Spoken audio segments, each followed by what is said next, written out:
Good morning. I wish I could be with you guys.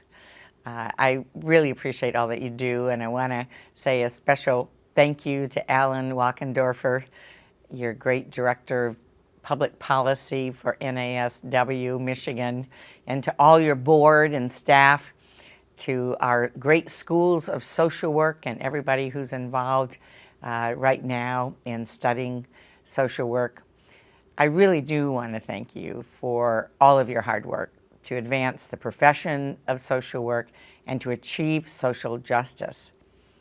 As you know, I have an MSW, and I use the skills I learned every day, whether it's listening to other people, working to solve problems in ways that allow everyone to benefit, or organizing groups to speak out and advocate for people.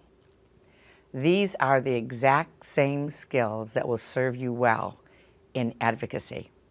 And they're skills that this year's winner of the Political Leadership Award has in abundance. Stephanie Chang.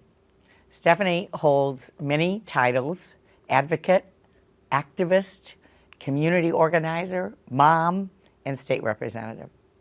However, if you had to describe her using just one term, I'd say social worker might best sum it up. Whether she's reforming our public defender system, establishing the Bog School, fighting for fair compensation for those wrongly convicted, protecting neighborhoods from environmental risks, or improving the health, education, and well-being of children and families, Stephanie has spent her entire career using her passion to make people's lives better. Many lawmakers work to pass laws that will help their constituents thrive. Yet Stephanie goes far beyond that.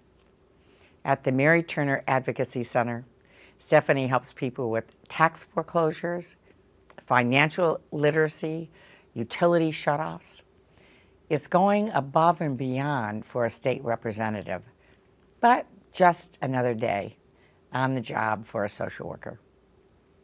Stephanie, I'd like to personally congratulate you on being honored with this year's award, and I'd like to personally thank all of you for the work you're doing every single day to make people's lives better. Isn't that what it's all about? Enjoy the rest of the day.